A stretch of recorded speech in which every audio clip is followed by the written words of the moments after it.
Meus amados, uma alegria, né? Como eu sempre digo, estar aqui para falar da palavra do Senhor. E hoje, após, acho que 3 meses, chegamos à última pregação da série sobre as bem-aventuranças. Lá no Sermão da Montanha, que nós lemos lá no livro de Mateus, capítulo 5, vamos abrir aí do 3 ao 9. Jesus, ele ensina sobre as bem-aventuranças, sobre como ser abençoado. E nós passamos aí os últimos 3 meses com esse grande privilégio, né, dado pelo Senhor de aprender sobre isso. Então nós vimos lá no verso 3, Mateus 5, 3, nós vimos: bem-aventurados os pobres em espírito, pois deles é o reino dos céus. Nós vimos, né, que temos que aprender a nos apresentar diante do Senhor sem querer oferecer nada. Temos que nos apresentar diante do Senhor com o sentimento de receber tudo dele. Essa pobreza em espírito, essa perspectiva de não chegarmos a Deus querendo negociar algo, dizendo: Senhor, eu fiz isso, eu fiz aquilo outro. Na realidade, devemos chegar diante do Senhor: Senhor, eu preciso de Ti, eu dependo de Você. A minha situação aqui é de dependência total do Senhor. Então, se nós chegarmos assim, com essa perspectiva de coração, de dependência total do Senhor, com pobreza em espírito, nosso será o reino dos céus. Também vimos que é bem-aventurados os que choram, né? Pois serão consolados. Aquele que fez Senhor, Salvador da sua vida, fez Jesus Senhor e Salvador da sua vida, é aquele que, quando eventualmente erra, eventualmente peca, eventualmente se afasta de Deus, automaticamente deve sentir a tristeza dentro do peito, deve chorar diante de Deus. Um choro que não é um choro qualquer, é um choro que leva ao arrependimento e, portanto, à mudança de vida. Então, se somos assim, né, seremos consolados. Vimos no verso 5, bem-aventurados os humildes. Não é? A humildade, nós sermos ensináveis. Se formos assim, receberemos a terra por herança. No verso 6, bem-aventurados os que têm fome e sede de justiça. As escrituras são tão perfeitas, né, que dizem que bem-aventurados os que têm fome e sede de justiça, não aqueles que se autoproclamam justos, mas aqueles que têm fome, buscam a justiça. A fome e a sede são expressões muito fortes de necessidade. Então, quando nós temos a necessidade da justiça do Senhor, essa necessidade da integridade, quando nós sentimos isso, essa necessidade, em Cristo seremos satisfeitos. No verso 7, nós dizemos: bem-aventurados os misericordiosos, pois obterão misericórdia. Ser misericordioso. Não é? Nós vimos que misericórdia não é sinônimo de você ser fraco. Misericórdia é você ser capaz, né, de estar apto a perdoar. No verso 8, nós vimos que bem-aventurados os puros de coração, pois verão a Deus. Pureza de coração, nos termos das Escrituras, é ter um coração unido, voltado para Deus. O contrário de pureza de coração é um coração dividido, em que uma parte se volta para as coisas do Senhor, mas outra parte se volta para as coisas do mundo. Então, se temos o coração voltado unicamente para as coisas do Senhor, se promovemos dentro de nós esse coração que aponta para o Senhor, nós o veremos. Nós vimos que bem-aventurados os pacificadores, pois serão chamados filhos de Deus.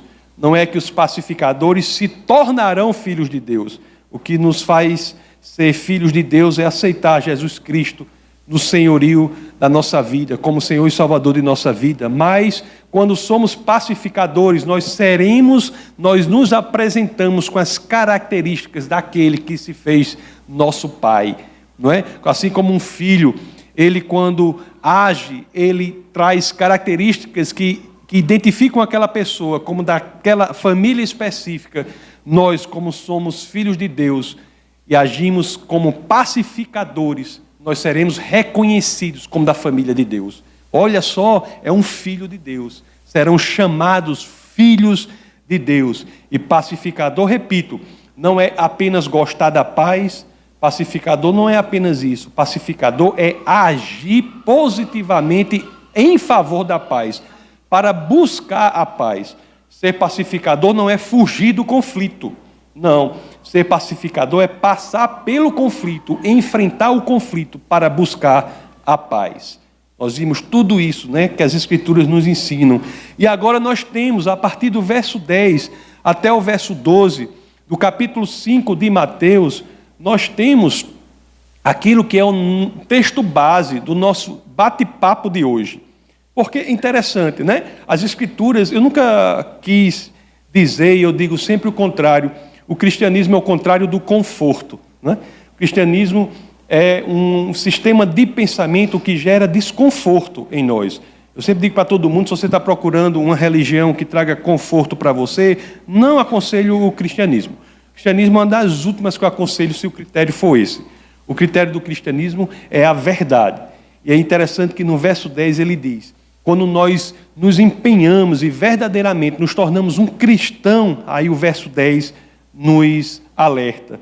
Bem-aventurados os perseguidos por causa da justiça, pois deles é o reino dos céus. Olhe que interessante, quando nós seguimos as bem-aventuranças, e elas são progressivas, uma leva a outra, quando nós chegamos à última, que ele diz assim, vocês serão perseguidos. Eu vou ler do 10 ao 12. Bem-aventurados os perseguidos por causa da justiça, pois deles é o reino dos céus. O 11. Bem-aventurados serão vocês quando, por minha causa, os insultarem, os perseguirem e levantarem todo tipo de calúnia contra vocês. E o 12. Alegrem-se e regozijem-se, porque grande é a sua recompensa nos céus, pois da mesma forma perseguiram os profetas que viveram antes de vocês. Bem-aventurados são os perseguidos. Uma coisa interessante que nós vemos aqui, quando nós lemos as Escrituras, né, no verso 10, bem-aventurados os perseguidos por causa da justiça.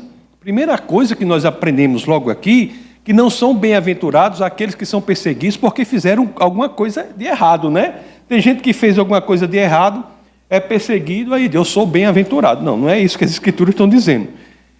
Tem que deixar bastante claro. Se você fez alguma coisa de errado e a pessoa está sendo perseguida, não é uma bem-aventurança. A bem-aventurança se dá quando você é perseguido por causa da justiça. Fala dos que são perseguidos por terem agido com justiça. A vida, meus queridos, com Deus, a vida em Cristo, ela expõe o mundo sem Deus. A vida com Deus, ela expõe a hostilidade que há no mundo contra Deus.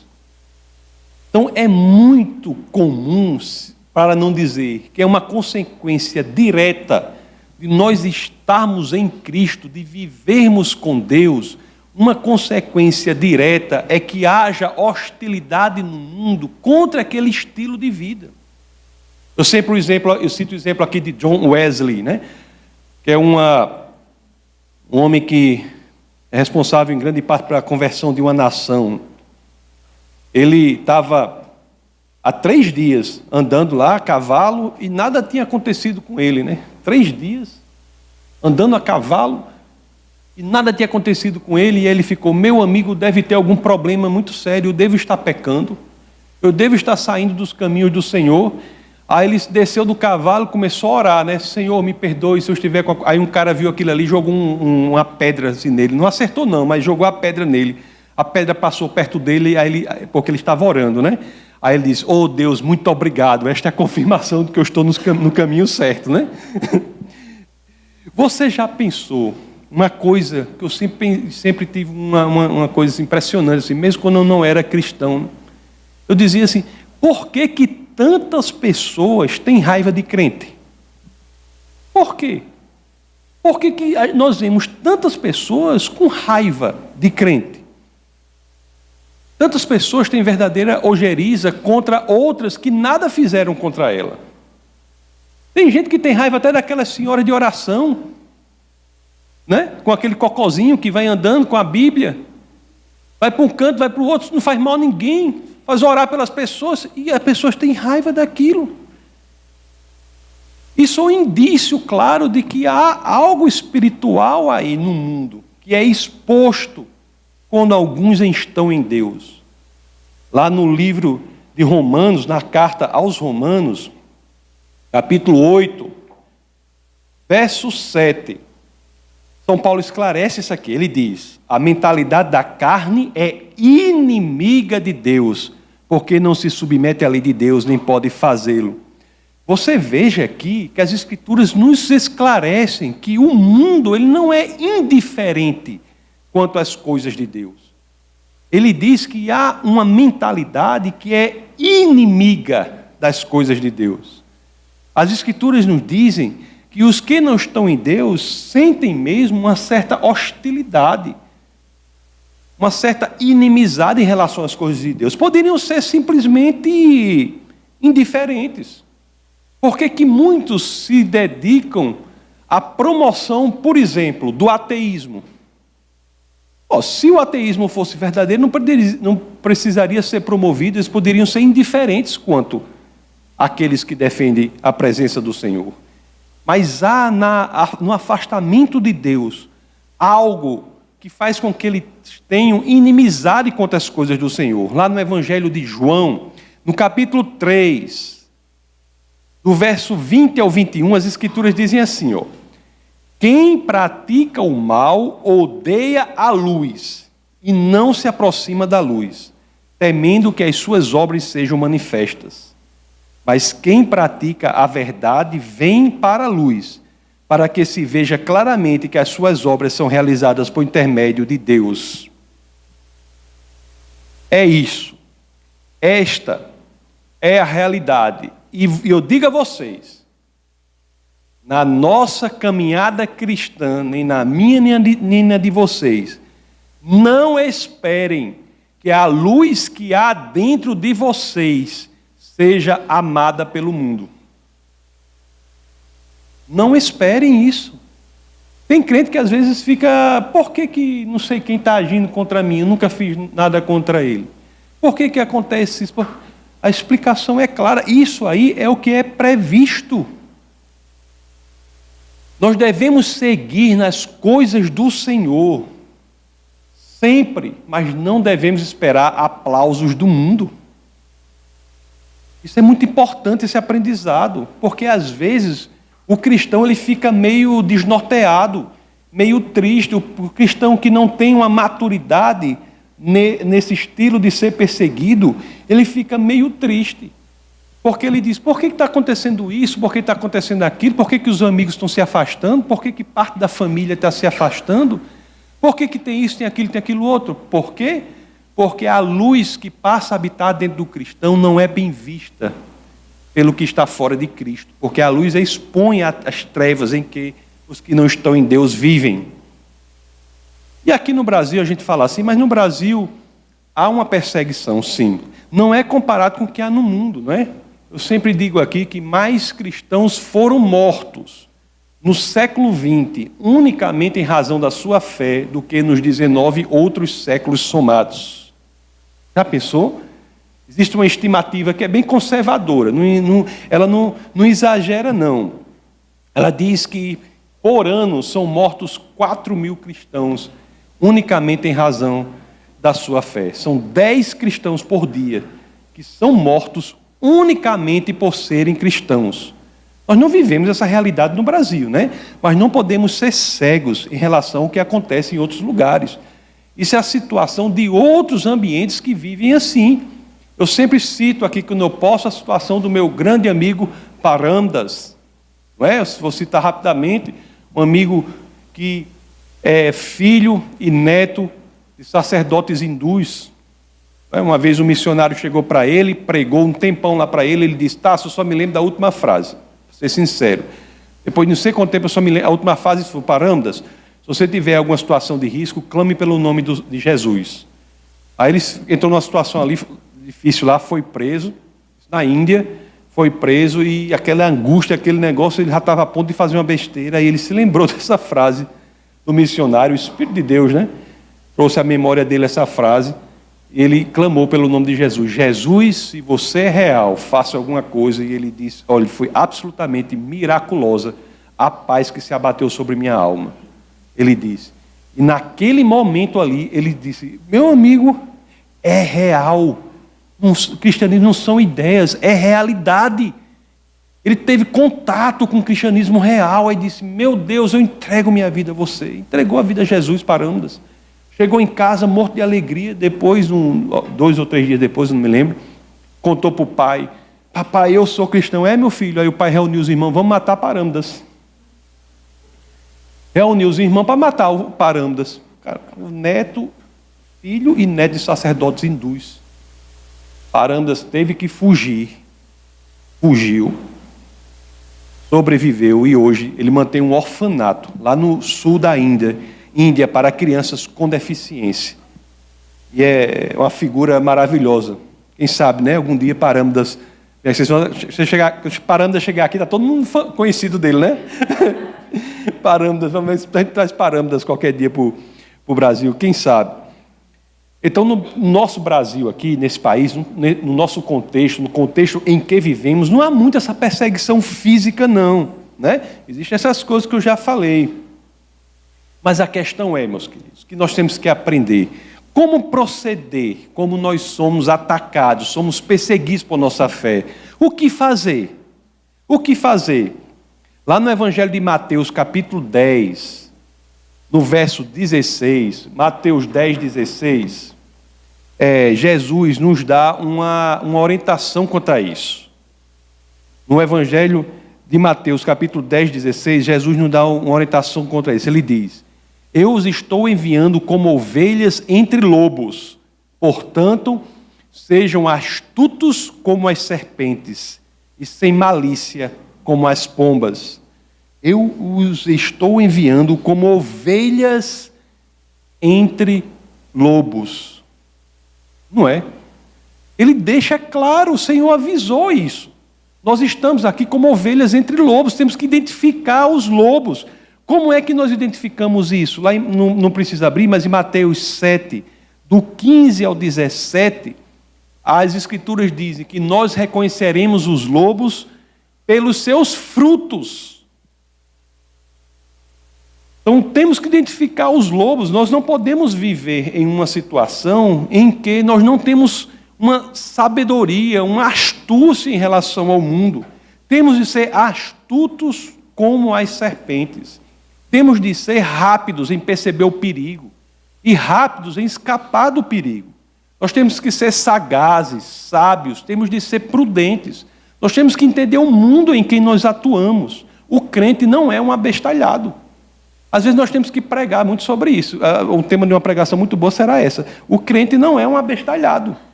Por quê? Porque existe um grupo de pessoas que tem a convicção plena de que o crente é um abestalhado. Não. O crente é para ser sagaz, como a serpente. Ele tem que entender o contexto em que ele vive. Tem que entender o mundo em que ele vive. Mas também deve ser sem malícia, como as pombas. Esse nome aqui, como diz, sem malícia, ou inocente, né? Quer dizer puro. Quer dizer não contaminado. Então, mesmo no ambiente hostil que a gente vive, a gente tem que identificar a hostilidade que há no ambiente, mas a gente tem que não reagir da forma que eles agem. Nós temos que ser puros, nós temos que agir sem malícia. E uma questão que sempre pergunta assim, algumas pessoas perguntam e no ambiente de perseguição realmente, se você está no seu trabalho, você está sendo perseguido por essa questão, ou se há algum tipo de perseguição em algum ambiente que você convive, o que você deve fazer? O que você deve fazer? Você deve continuar naquele lugar? Você deve sair? Se você tem um filho que é cristão e por isso ele está sofrendo bullying na escola, o que você deve fazer? Você deve tirar o seu filho? Deve mantê-lo lá? As Escrituras, em relação a isso, engraçado, é um dos temas em que as Escrituras dão liberdade para agirmos. Temos que usar com base em 2 critérios, analisar a força que temos ali e buscar, acima de tudo, a orientação do Espírito Santo em nosso coração. Tem um livro, eu vou falar um pouco mais sobre isso, mas tem um livro que é muito famoso, é de John Bunyan, não sei se já ouviu falar, é traduzido com o nome O Peregrino. É um livro muito conhecido e ele mesmo escreveu esse livro embaixo de perseguição enorme. Aliás, a ele foi dada a chance de negar o Senhor e sair da prisão, né? Ele se recusou e parece que ficou, se eu não me engano, 12 anos preso, no tempo no qual ele escreveu esse livro. E esse livro aqui, ele traz exemplos nas Escrituras que mostram situações em que, na perseguição, em algumas delas, a pessoa teve que escapar, sair, e em outras, o Espírito de Deus fez com que ela enfrentasse. Então, é um tema nas Escrituras que nós temos que buscar a orientação específica do Senhor. Se alguém disser que a Escritura manda você enfrentar todo e qualquer tipo de perseguição, isso não tem base nas Escrituras. As Escrituras trazem situações em que você tem de enfrentar e trazem situações em que você tem de se mudar. Moisés, por exemplo, fugiu para o deserto de Midian, não é? Quando ele matou o egípcio. Ele escapou daquela perseguição que ele sofreria. Mas ele ficou lá com o povo de Deus, preferindo ser maltratado juntamente com ele, posteriormente. Em uma situação ele foge, em outra ele se mantém. Davi escapou quando Saul mandou os homens para matá-lo, ele escapou. Mas naquela situação em que ele estava escondido na caverna em que Saul entra, ele permanece escondido.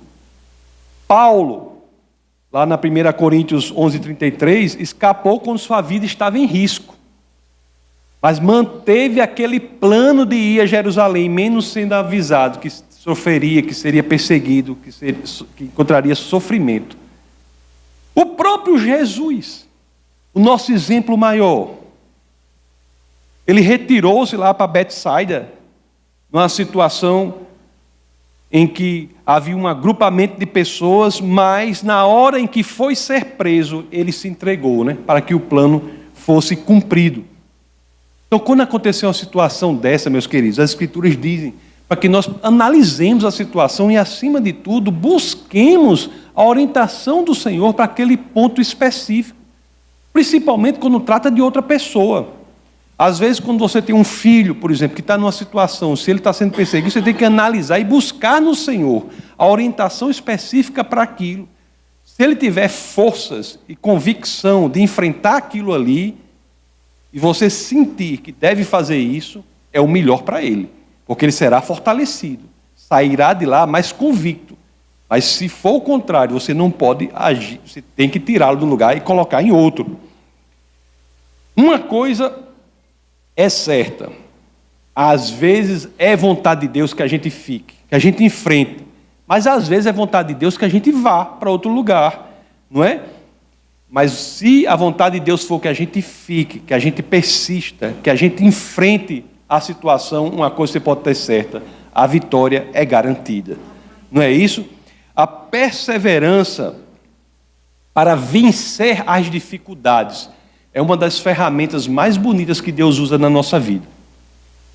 Olhe, isso daí, se tem uma coisa que é alto nível, se tem uma coisa que traz bênçãos do Senhor, é a perseverança, quando nós temos a convicção que é a vontade de Deus que a gente permaneça. Se você perseverar, as bênçãos são garantidas. Nós nos tornamos praticamente outra pessoa. Lá na primeira epístola de Pedro, capítulo 4, verso 14, as Escrituras dizem assim, ó: se vocês são insultados por causa do nome de Cristo, felizes são vocês, pois o Espírito da glória, o Espírito de Deus repousa sobre vocês. Essa chave para mim, pessoalmente, é importantíssima.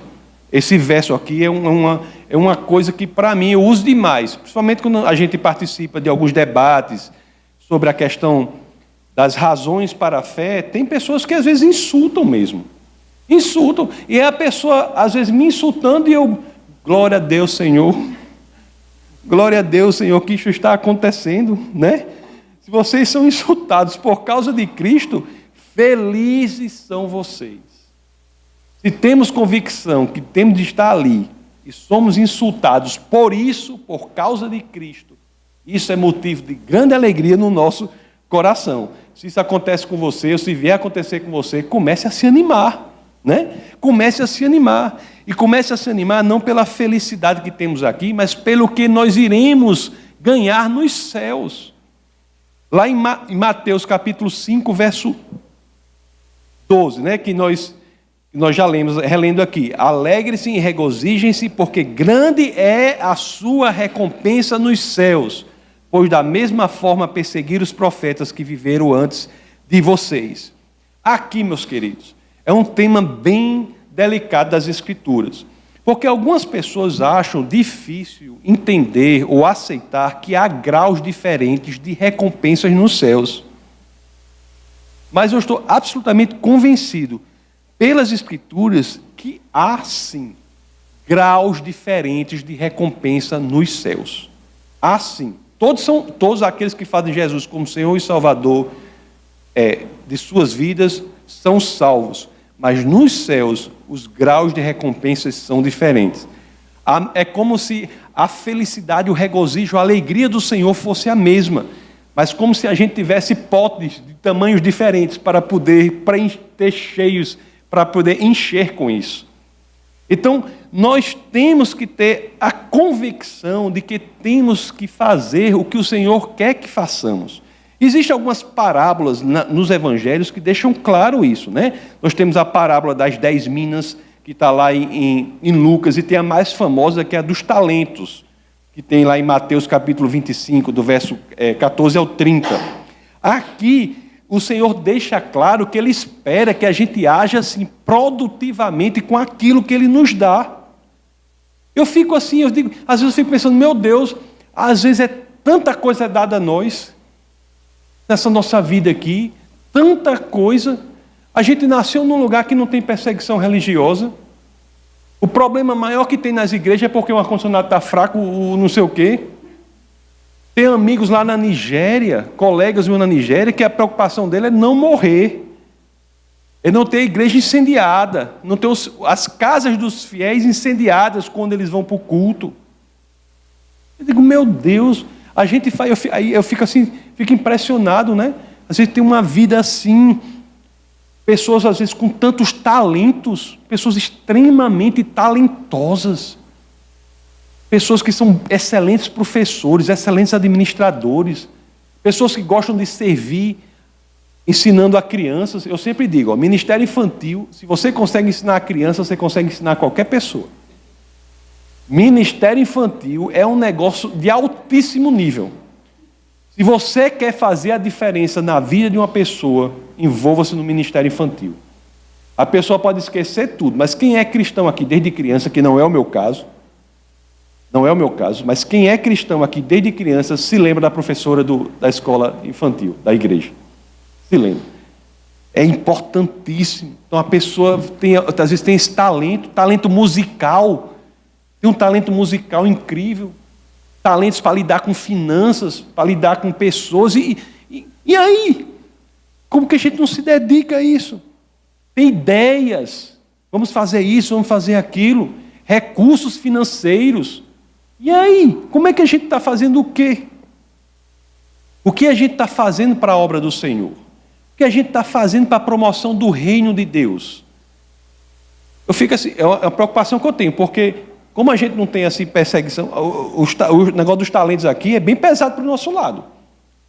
É bem pesado para o nosso lado, porque se tivesse perseguição aqui, eu acho que Deus ia cobrar menos da gente. Mas como tem tanta coisa para a gente, é tanta coisa que a gente tem, é tanta facilidade, é tanto tudo, eu só vejo coisa boa. A gente pode fazer o que quiser, se quiser sair cantando na rua aí, pode cantar louvando o Senhor, pode fazer o que quiser, ninguém vai bater na gente. É uma coisa tão assim, e a gente está assim, meio parado. Está meio parado. Olha só que coisa bela. Nós temos aqui na primeira epístola de Pedro, capítulo 4, do verso 10 ao 12. Olha que coisa bela. Ele diz aqui, ó. Cada um exerce o dom que recebeu para servir os outros, administrando fielmente a graça de Deus em suas múltiplas formas.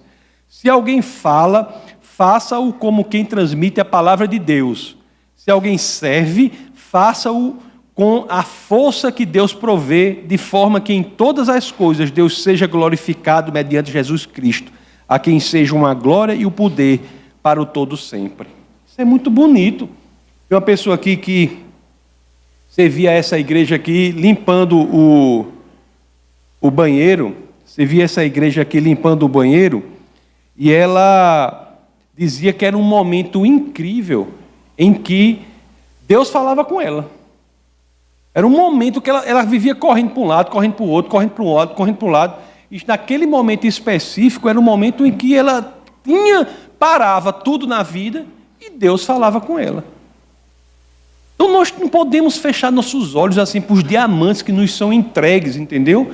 Nesse mundo tão perverso, nesse mundo tão corrido, nesse mundo cheio de coisas, tão cheio de coisas que nos afastam de Deus. Às vezes a gente fecha os olhos para essas oportunidades que nós temos de ter contato com Deus.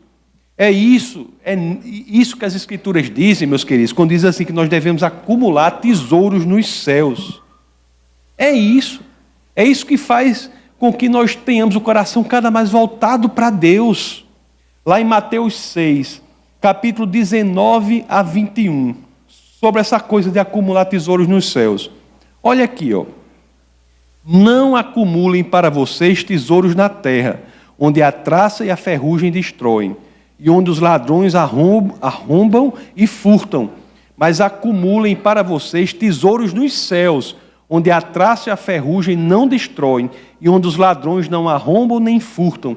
Pois onde estiver o seu tesouro, aí estará o seu coração. Essa parte final aqui é uma das partes mais mal entendidas das Escrituras, porque o povo inverte o que está escrito.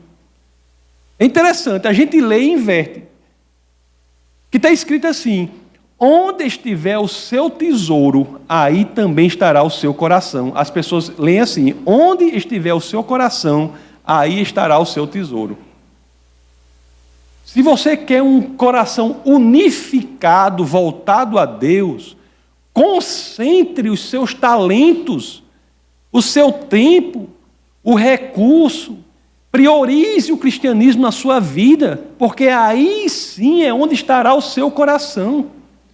Ou a Bíblia de vocês, a daqui é assim: onde estiver o seu tesouro, aí também estará o seu coração. Então nós temos que dedicar tempo a Deus, tempo ao reino de Deus. Temos que dedicar o nosso talento ao reino de Deus.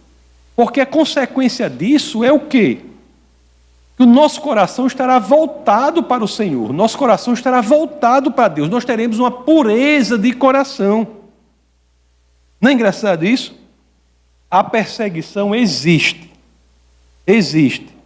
Mas uma coisa que nós não podemos tirar de mente: ela é fonte, paradoxalmente, né? É fonte da nossa alegria. Ela é fonte da nossa alegria. Temos que querer esse estilo de vida. Nós não podemos querer viver um estilo de vida do crente 007. Já ouviu falar que o povo fala popularmente? Todos conhecem o crente 007? Ninguém sabe se a pessoa é crente. Ninguém sabe. Não é para você sair fazendo doidice por aí, não. Mas você tem que ter um estilo de vida, né, um estilo de vida que o identifique. O cristianismo é a sua prioridade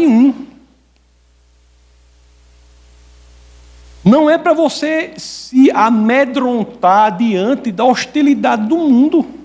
As pessoas têm medo da hostilidade do mundo quando devem, segundo as Escrituras, serem sábias, sagazes, para entender a hostilidade do mundo e promover o cristianismo de forma inteligente. Olha, a hostilidade do mundo, antes de ser algo que nos amedronte, é algo que nos deve trazer urgência para falarmos de Cristo. Lá em nós, A covardia não é uma qualidade ou uma característica que é muito incentivada, né? Lá em nós a covardia não é. E não deve ser também no cristianismo, não. Covardia não é para ser. Não é? Essa hostilidade não pode ser uma doença que leve à nossa covardia, que leve ao nosso medo, não. Não deve ser algo que diz assim, nós queremos um cristianismo que leve ao conforto. Às vezes algumas pessoas até pregam sobre um cristianismo de conveniência. Não existe isso, meus queridos. Me desculpe, mas é outro modelo de mundo. É um Deus que não é o Deus das Escrituras, é o Deus que vem da cabeça de alguém. O Deus não é o Deus que nós queremos que Ele seja. Me desculpe dizer isso. Mas às vezes nós temos que falar, olha, Deus não é aquele que a pessoa que a gente quer que Ele seja. Não, não é não. Deus é aquele que quando perguntado, Ele disse, eu sou o que sou. Eu sou, Ele é quem Ele é, independente do que queiramos que Ele seja. Então nós temos que ter, essa é a realidade. Nós temos que ter um cristianismo, nós temos que oferecer o cristianismo, que é o cristianismo da verdade, não o cristianismo da conveniência, não o cristianismo do conforto. E isso envolve dedicar tempo, dedicar talento, priorizar o reino de Deus. Não é isso? Podemos só querer priorizar as coisas de Deus quando couber na nossa agenda, por exemplo. Não, eu priorizo as coisas de Deus quando não atrapalhar isso ou aquilo. Se for acontecer qualquer probleminha, eu não vou nem falar. Não é assim. Bom, olha, esse negócio de cristianismo é pesado mesmo, porque lá em Marcos capítulo 8, 34, Jesus deixou claro como era o cristianismo. Eu quero seguir você, Jesus. Aí Jesus, tudo bem, beleza, você vai ter agora um suco, vai ter um... Não, ele disse o quê? Ele disse assim, eu quero seguir você, Jesus, é o que foi que ele diz. Ó. Então ele chamou a multidão e os discípulos e disse, se alguém quiser acompanhar-me, negue-se a si mesmo, tome a sua cruz e siga-me. Isso mudou? Não, né? Não alteraram recentemente? Não. Continua sendo a mesma coisa.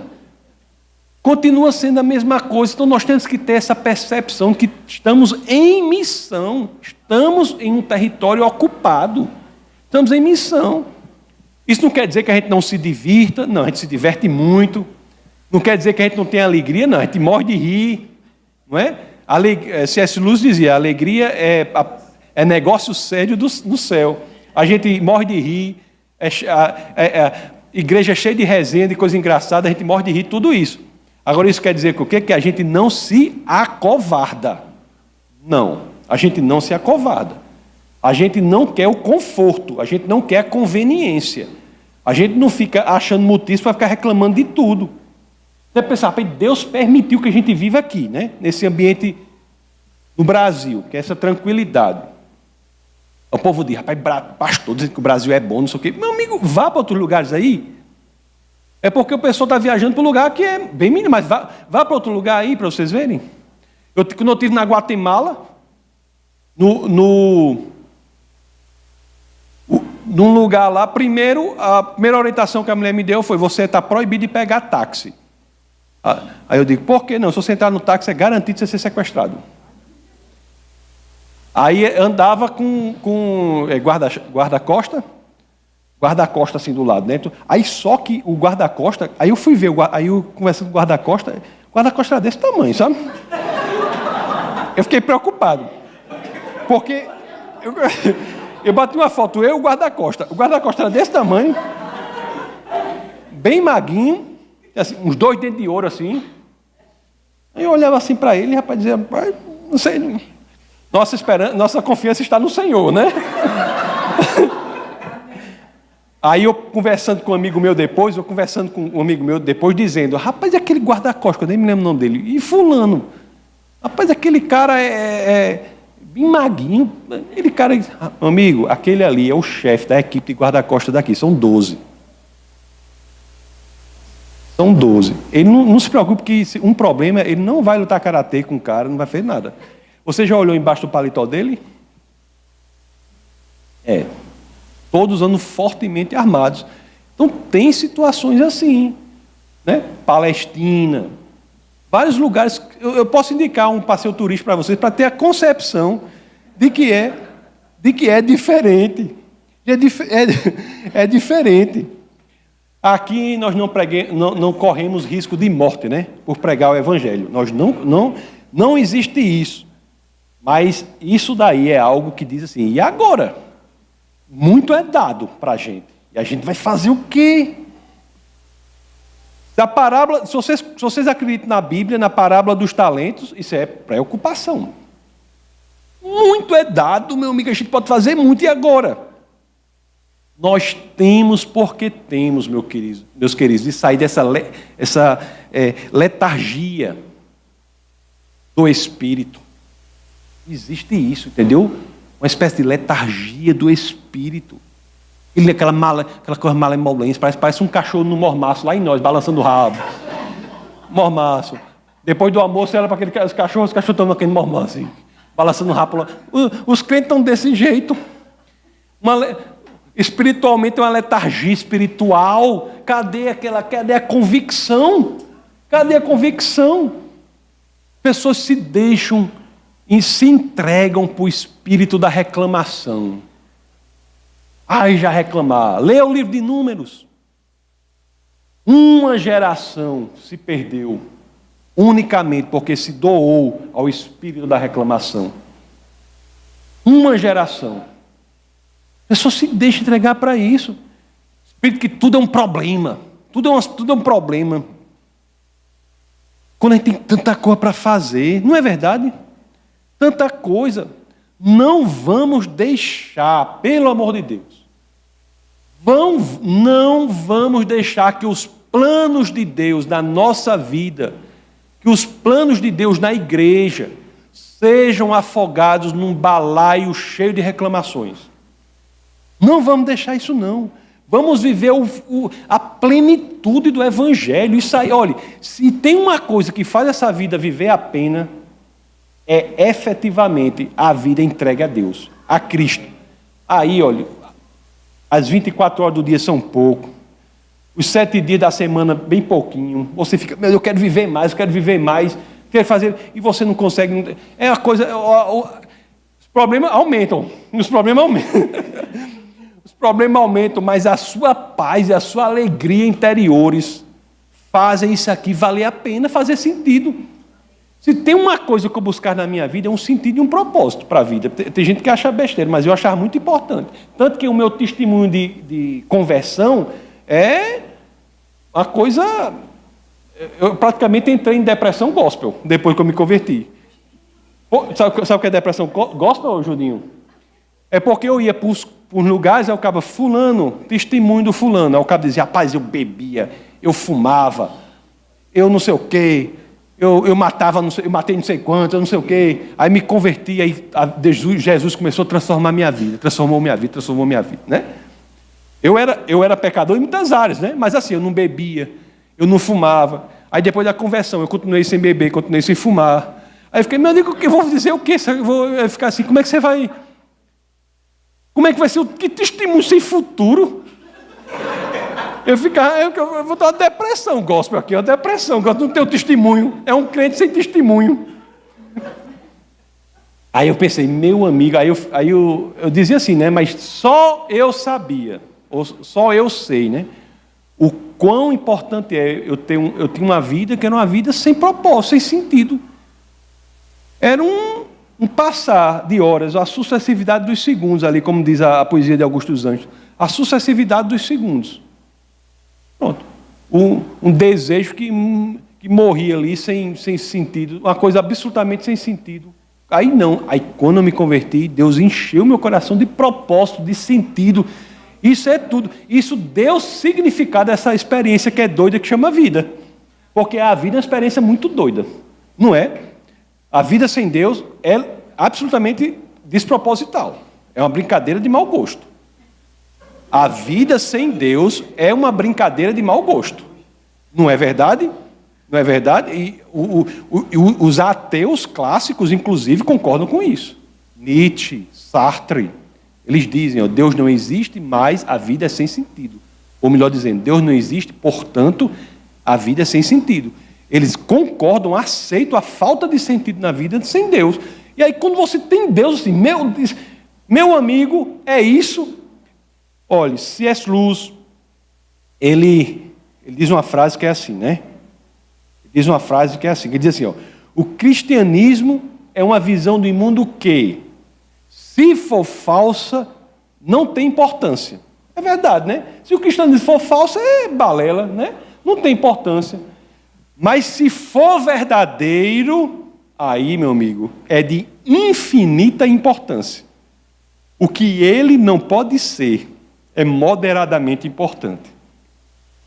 Ou o cristianismo para você é uma coisa de nenhuma importância, assuma, faça igual lá o que fez lá com o povo de Deus lá na terra, em Canaã, disse, meu amigo, escolha o Deus que você quer seguir. É o Deus de Abraão, Isaac e Jacó, ou é o Deus ou é Baal, não sei, escolha. Mas se você escolher o Deus de Abraão, Isaac e Jacó, se você é cristão, saiba que só há dois caminhos. Se você acha isso aí, ou você está do lado errado achando que não tem importância, é falso, aí não tem importância. Ou se você é cristão, saiba, isso tem de ser de infinita importância. Tem que ser a coisa mais importante da sua vida. Nós estamos lidando aqui com a eternidade, não é pouca coisa não. Ou isso se você é cristão, a consequência imediata, lógica, que decorre disso é tudo mais na sua vida deve vir a você pelos óculos do cristianismo. O cristianismo tem que estar no primeiro lugar na sua existência. Nós temos de viver uma vida de plenitude em Cristo.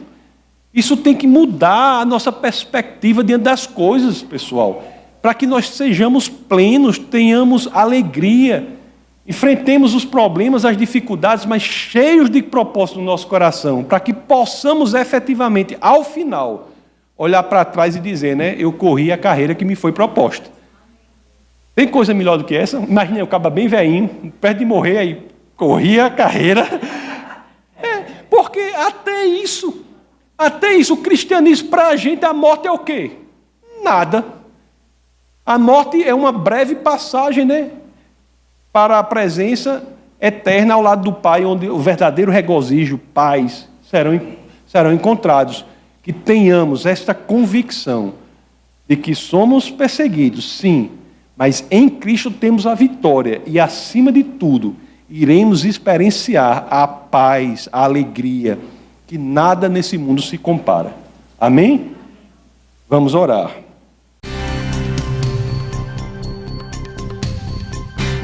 Essa foi uma produção do Ministério Internacional Defesa da Fé. Um ministério comprometido em amar as pessoas, abraçar a verdade e glorificar a Deus.